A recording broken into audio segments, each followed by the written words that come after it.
Hi guys, Ian here, welcome to my channel and to another video. And today I want to talk to you about East, the cardinal direction East, in terms of its physical and its spiritual significance, or some of its spiritual significances. I just prepared a little information for a learning group I belong to, and it occurred to me that I might share some of that with you, especially the bits that relate to the Kabbalistic, Hermetic, Judaic Christianity sort of element, which some of my viewers I know have an interest in. So, yes. So then, what is East? Well, East is one of 6 directions that we experience in our 3D physical world. We have got the 4 cardinals: north, south, east and west. We have up and we have down. But East has always had a very special significance because of one of the cosmological characteristics of East, which is it's the direction in which the sun rises. So East has always been associated excuse me, with the coming of the light, because physically it is the direction of the coming of the light. Now, interestingly, it isn't so much that the light comes to us from the east, it's that we turn into the face of the sun, and it is through the turning of our world that we get the concept of East and the coming of the light. So there's our very first spiritual significant point, if you like, that divinity, whatever divinity is to you, is constant, always radiating out itself. And what is required for us in our spiritual journey is to turn ourselves into the face of the sun, so to speak, in order to gain that deeper, that closer understanding of divinity and the mysteries of existence. So yes, so firstly and foremostly, East is associated with the coming of the light. And as you will know, the light of the world, the physical light of the world, the sun, has also for thousands and thousands of years been associated with divinity. The sun as a symbol of God. The Son of God. Now, the Son of God that we know of in our Christian teachings, many will say, had its origins in the solar deity, the Son of God. But that's not what I want to go into today. That's for another day. But in my looking into East and looking at East as the spiritual representation of the light of divinity, so much came out that is amazingly relevant, I think, and so that's what I want to share with you, some of that. So what I want to draw our attention back to is something that I've quoted so many times in so many of my videos. It's the Hermetic axiom, as above, so below. So it's important for us to remember that anything we see in the physical universe has a higher spiritual archetype. And if we look at the event or the manifestation in the physical world, if we look at it long enough, if we meditate on it hard enough, we will find its spiritual analogue, its spiritual archetype. And another very important thing to remember is that symbols, when they are meditated on by numerous people over countless thousands of years, the revelation that is given to those people is held in the world consciousness, if you like, in the astral, in the Akashic records, call it what you will. So if you start meditating on a symbol or a concept, you may have no knowledge yourself of the associations and the attributions, but I guarantee you they will come to you because they are there. And when you put yourself in connection through meditation to a symbol or a concept, it's like you begin to download something of the knowledge of the world soul on that symbol. Okay, so you don't have to know a huge amount of stuff before it makes sense to meditate on a symbol. In fact, it's the other way around. Meditate on the symbol, note what occurs to you, what ideas, what thoughts, what images, research them after, and you will be amazed at what you find. Anyway, I'm diverging again and going off on one of my tangents. So let's look then at let's look at the name of God. We've said, haven't we, that the East is symbolic of divinity, the light of God. The coming of the light is the approach of divinity toward humanity. Now, in Kabbalistic and Judaic teachings, there is a name of God which was never spoken by the priests. It was the ineffable name of God, and even today it is not used by those who adhere strictly to the faith. They do not speak the name. And the letters of the name are commonly known as the Tetragrammaton.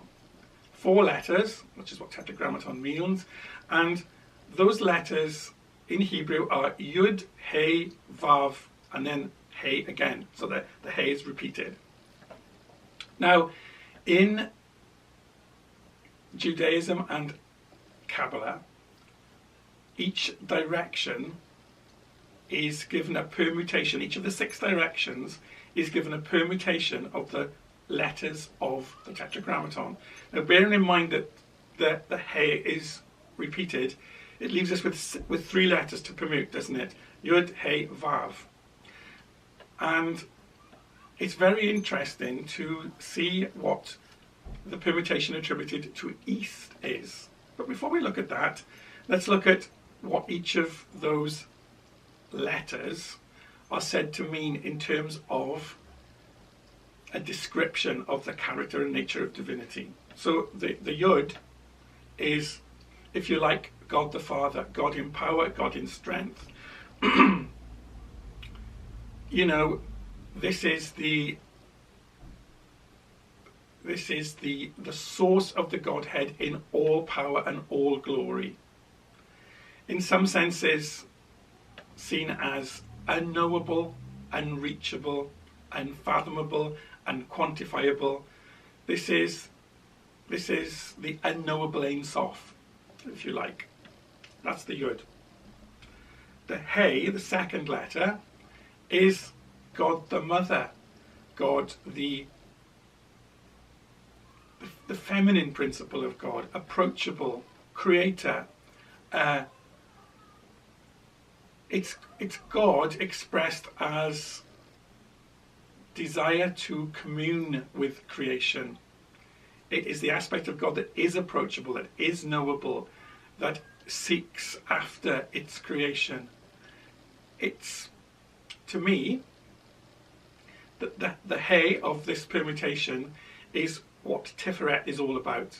Because Tiferet, in the Tree of Life, is the transmutation point, if you like, of the spirit and matter, force and form. And I love to see it as, Tiferet, as the point where divinity reaches down to humanity and humanity reaches up to divinity and they touch. So to me, and I'm not a scholar, right? So you take this with a pinch of salt and research it yourself. To me, the second letter, the He of Tetragrammaton, God the Mother, is the essence of Tiferet. Right. And then the Vav, the third letter, the attribution there is the child. In a sense, the Son of God, but the child of God. The result of the union between God the Father, God the Mother, and creation. So this, to me, speaks of the true unity, where we have God the Father, God the Mother, God the Child, where the family is reunited, where matter returns to spirit, where individuality returns to unity, where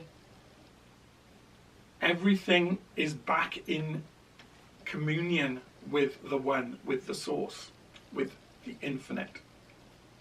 So we looked at the three: God the Father, God the Mother, God expressed as the child, the Son, and unity, the unity of all things. Now, interestingly, right, considering that we've said the East is the direction of the coming of the light, East is the direction of the approach of God. What is the permutation attributed to East? Well, it's Hey, Yud, Vav. So from the direction of East, divinity is manifest to humanity, firstly as God the Mother, not the harsh, unknowable, unreachable, all-powerful, but as the loving, caring, merciful Mother God, whose desire is to reunite with creation and to know her children. This speaks to me perfectly of divinity turning down, if you like, some of its magnificence that it might know its creation. So firstly, God the Mother. So the attribution of East: firstly, God expressed as Mother; secondly, God expressed as Father; thirdly, God expressed as the child, the joining of all things, the unity. Okay, so again, we see this theme continued, that from the East, the approach of God toward humanity is infinitely kind and loving. Okay, so is there anything else then that would indicate that divinity manifest from the East is those things, is loving and kind and wanting to be in communion with creation? Yeah, absolutely. Now if we go down to biblical stuff now, if we look at the garden in Eden, because I know we call it the Garden of Eden, but that's not technically correct. Eden was the area in which the garden was situated, so it's the garden in Eden. And the gateway to the garden is said to have been in the east. So the way into the garden was through the eastern side. So what happened then in Eden? Did anything significant happen relating to what we've said so far? Well, yes, absolutely it did, because Genesis tells us that God walked with Adam in the cool of the day in Eden. Now, that's not being sexist, because Adam is not a personal name. And we know this because Genesis also tells us, I think it's Genesis verse 5, it says that male and female created he them, and blessed them, and called they a name Adam. So Adam is the name for humankind. It isn't a personal name. And we see that in this place, in Eden, where the gate was in the east, is the place where divinity communed with humanity. So, yeah, that strengthens our argument, doesn't it? That the east is symbolic of the direction from which divinity approaches humanity. Is there anything else? Yeah, there's more. Because I want you to come on a little journey with me now, because I want you to imagine the Kabbalistic tree of life. Well, what I'll do, I'll put a graphic there. I left a space to try and fit it in, but try and imagine it anyway, because it's always more powerful when we've got it in our minds. So what I'd like you to do now is just imagine in front of you the tree of life, the Kabbalistic tree of life, and I want you to, in your mind, walk up to it, turn around and step back into it. So above your head you'll have Keter, then your right hand side, which will be the pillar of severity. You'll have Bina, Gevurah and Hod. Down your left hand side you'll have the pillar of mercy, which will be Chokmah, Hesed and Netzah. And down your middle you'll have the pillar of mildness, which will be Da'at, Tiferet, Yesod and just below your feet you'll have Malkut. Okay, so we've got ourselves on the tree of life. Now also imagine around your waist is a hoop, like a circle, which is the compass of the cardinal directions. And in front of you is the direction south. Behind you is the direction north. To your right hand side is the direction west. And to your left hand side is the direction east. So we've said previously, haven't we, that east is the direction of the coming of the light, which relates to the approach of divinity to humanity in the spiritual context. So what do we find when we see divinity approaching the east, and also approaching as Mother God, as the God who is infinitely kind and expressly concerned with knowing the creation and knowing the intimate experience of reuniting with humanity? What do we see? Well, what we see is that divinity approaches from the direction of Chokmah, which is wisdom, whose spiritual experience is vision of God face to face. And also the approach will be through Hesed, which is titled mercy or loving kindness, and its spiritual experience is the vision of love. Wow, just blows me away, that. And also from the direction of Netzah, which is victory, whose spiritual experience is vision of beauty triumphant. So everything tells me that this is right. This is the right orientation for the direction.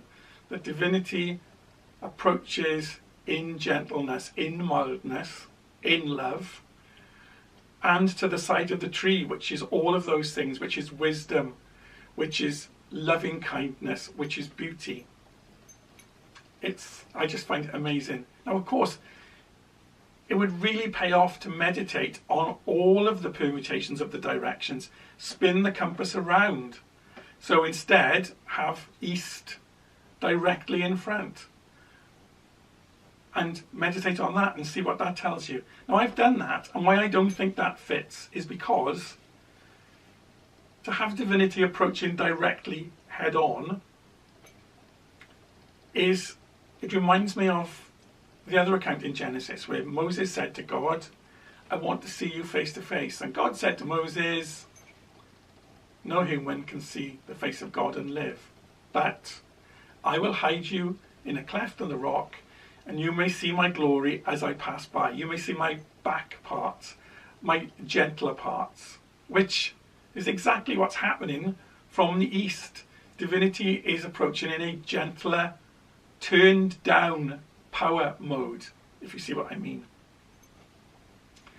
And I know that the spiritual experience of Chokmah is the vision of God face to face, but notice that we are not ready for a face-to-face experience of divinity.